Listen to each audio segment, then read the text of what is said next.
विजय चौधरी जी पर गंभीर आरोप लगे हैं। अखबार के कथन इस बात के प्रमाण है कि 10 बीघा से ज्यादा जमीन को बचाने के लिए उन्होंने अलाइनमेंट को मोड़ दिया। अब रसूख का इस्तेमाल किया परिजनों की जमीन को, रोड में ना जाए, रोड के बगल से चल जाए, तिरछा हो जाए, उसकी कीमत बढ़ जाए, भविष्य का ख्याल किया और रसूख का इस्तेमाल किया। और ये विजय चौधरी जी का जो आचरण है बिल्कुल इसकी इजाजत नहीं देती, क्योंकि शपथ जब आदमी लेता है तो प्रत्यक्ष या अप्रत्यक्ष राग और द्वेष के बिना काम करने के लिए शपथ लेता है। ये तो पूरा राग द्वेष से काम कर रहा है भाई, अपने बचाने के लिए सब कुछ कर रहा है, इस्तेमाल कर रहा है, रसूख का इस्तेमाल कर रहा है। और हम लोगों ने शुरू में भी कहा भाई रोशन कि भाई प्रिंस की जो मौत की खबर आई मीडिया संस्थानों के माध्यम से, तो चिंतनीय था, हृदय विदारक था, हम लोग के मन में पीड़ा हुई और हम लोगों ने इसका कहा कि भाई ये गंभीर मामला है, ऐसे ही मामले को संवेदनशीलता के साथ, तत्परता के साथ हल करनी चाहिए। जेल से निकलने के बाद उनके परिजनों का सीधा, उनके भाई का सीधा रोशन का आरोप कई तरह के रहे और मांग रहा कि इसकी सीबीआई जांच होनी चाहिए। नेता प्रतिपक्ष तेजस्वी यादव जी ने मौत पर तो उन्होंने संवेदनाएं प्रकट की ही और इसे बहुत ही दुखद और चिंतनीय बताया। हम सभी शिक्षण संस्थानों का आदर करते हैं, चाहे किसी का शिक्षण संस्थान हो, जहां बच्चे तालीम लेते हैं, पढ़ते हैं, पढ़ाए जाते हैं, वो आदर होना चाहिए, वो विद्या मंदिर है, सम्मान होना चाहिए। लेकिन जिस तरह की पिछले दिनों जो खबरें आई, बाद में पुलिस की जो कार्रवाइयां हुई और उन कार्रवाइयों के बीच में जो मामले खुल करके आए, यह बताने की जरूरत किसी को नहीं है। इसलिए हम लोगों ने कहा कि पूरा मामला को सीबीआई को देना चाहिए। नेता प्रतिपक्ष ने मुख्यमंत्री जी को ये पत्र लिखा और भेजा कि चूंकि ये मामला दो राष्ट्रों के बीच का है और ये लोग परिजन चाहते हैं कि इसकी सीबीआई जांच हो, तो इस संदर्भ में इसको सीबीआई जांच दे देनी चाहिए। तो सीबीआई जांच के लिए नेता प्रतिपक्ष ने लिख दिया है और चूंकि ये मामला एक्सटर्नल अफेयर्स इसमें कंसर्न होगा, विदेश मंत्रालय की भूमिका होनी चाहिए, इसलिए राज्य की सरकार इसमें कैसे कर लेगा जांच। पहले की घटनाओं की राज्य सरकार जांच कर सकती है, लेकिन जो घटना दुखद हुआ, उनके भाई की मृत्यु हुई, उस संदर्भ में सीबीआई की जांच तो स्वाभाविक है ना। तो कौन कौन मंत्री लोग हैं, पता नहीं कहां से पढ़ करके लोग आए हैं, जिलेबी उतार देते हैं, कुछ भी बोलते हैं। जन भावना क्या कह रहा है? अगर किसी के मन में संशय है कि सत्ता प्रतिष्ठान में बैठा कोई व्यक्ति अपने रसूख का इस्तेमाल कर रहा है, तो भाई इससे तो दाग धुलनी चाहिए ना। और इसकी निर्मूलता के लिए कम से कम निष्पक्ष जांच का जो एक एजेंसी होनी चाहिए, उसको तो जाना ही चाहिए जांच। मंत्री निशांत कुमार को जो आवास मंजूर किया गया, जो अब नए आवास में जा रहे हैं, मुझे जानकारी मिली है 5 देश रत्न मार्ग जो पहले कर्णांकित हुआ करता था उप मुख्यमंत्री के लिए, वो आवास बाबू निशांत को मिला है स्वास्थ्य मंत्री के तौर पर।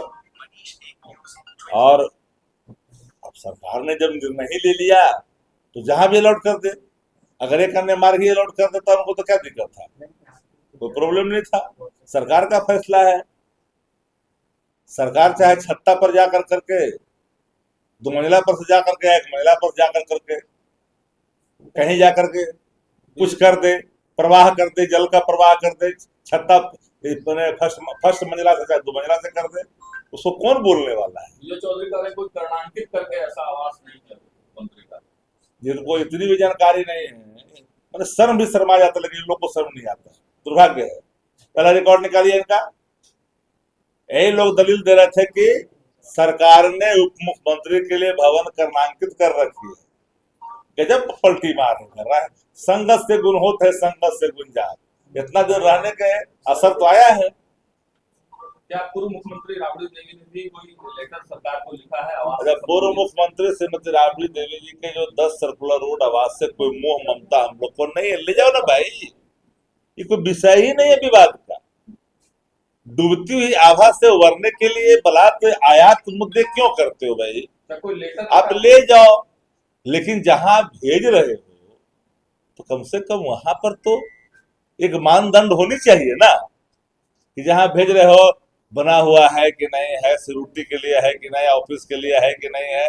आदरणीय लालू प्रसाद जी स्वयं ही किडनी ट्रांसप्लांट उनका हुआ है, उनको सबके साथ तो नहीं रह सकते हैं, इन्फेक्शन से बचना भी तो है ना। तत्कालीन मुख्यमंत्री नीतीश कुमार ने 10 करोड़ में उनको अलग से व्यवस्था करवाया था, सेहत को ध्यान में रखकर। तो भाई सब चीजों में तो राजनीति होना ही नहीं चाहिए। आप उस अनुरूप बना दीजिएगा, सेकंड लगेगा जी, हवाई चप्पल पहन के चल देगा आदमी। क्या करना है, क्या आवास में रखा हुआ? इस साथ तुम्हारा खाना है कि मुख्यमंत्री है तो रखबे करेंगे और पूर्व मुख्यमंत्री तो हम ही रखेंगे। मोह ममता तो वहां ना है, तहखानमा में नहीं, या क्या? यहाँ तो जाइए, ले जाइए। 39 आवास को जाने के लिए तैयार है। अरे भाई साहब बना दीजिए। अच्छा एक बात बताओ भाई, वहां जाने लायक बना ना देना चाहिए, ये तो सरकार का दायित्व ना है। कितना देर लगेगा भाई सरकार को? हम लोग को कहाँ मोह ममता है? ये सरकारी आवास कोई मतलब है? सर दीपक प्रकाश लेटर और दीपक प्रकाश के बारे में उच्चतम न्यायालय की जो भी टिप्पणी है, सत्ता प्रतिष्ठान को डूब मरने वाली बात है भाई। एक बार तो आपने शपथ करा दिया, दोबारा कैसे करा दिया? ये संविधान का मानना कैसे कर दिया? जनता दल पीछे से निकलना चाहता है, वो कह दिया कि मामला हमारा नहीं, बीजेपी का है, और सब करवा रहा है जनता दल उसमें बैठ करके।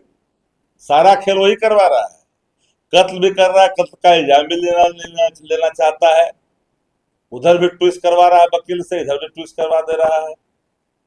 अब चाहता है कि पूरा कत्ल का इल्जाम चल जाए सीधे सम्राट चौधरी जी के माथा पर, इन्होंने हटा दिया। अरे भाई तो एमएलसी बनते तब ना सम्राट जी रखते उसको, अब तो एमएलसी है ये नहीं, मौका ही नहीं मिला ना भाई, जबरदस्ती किसी को एमएलसी बना दीजिएगा।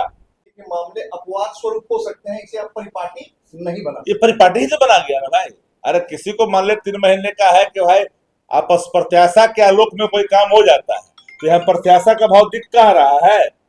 प्रत्याशा का भाव यहाँ दिख कहाँ रहा है? बता दीजिए मेरे को। प्रत्याशा के आलोक में कोई काम होता है? प्रत्याशा दिख ही नहीं रहा है। 6 महीने के अंदर बनना है ना। एक बार मंत्री बन गए आप, फिर दूसरी सरकार बनी, फिर बन गए। तो दोनों ये संविधान की खिल्ली उड़ा रहे हो, असंविधान की शपथ ले रहे हो। दोनों सरकार के कार्यकाल को मिलाया जाए तो दीपक प्रकाश को 6 महीने से ऊपर हो गए। दीपक प्रकाश कैसे? हम 2 कार्यकाल क्यों मिला? एक ही बार बहुत ज्यादा हो गया। एक मुख्यमंत्री ने ओस करा दिया, दोबारा रिपीट नहीं हुआ, कैसा हो जाएगा दोबारा? ये आदमी जो बैठा हुआ है मंत्रिमंडल से, इसको बर्खास्त क्यों नहीं कर रहा है भाई? अब विलंब नहीं करना चाहिए सम्राट चौधरी जी को, तत्कालीन इसको बर्खास्त करना चाहिए। और सब बोला को दूध पिला रहे हैं।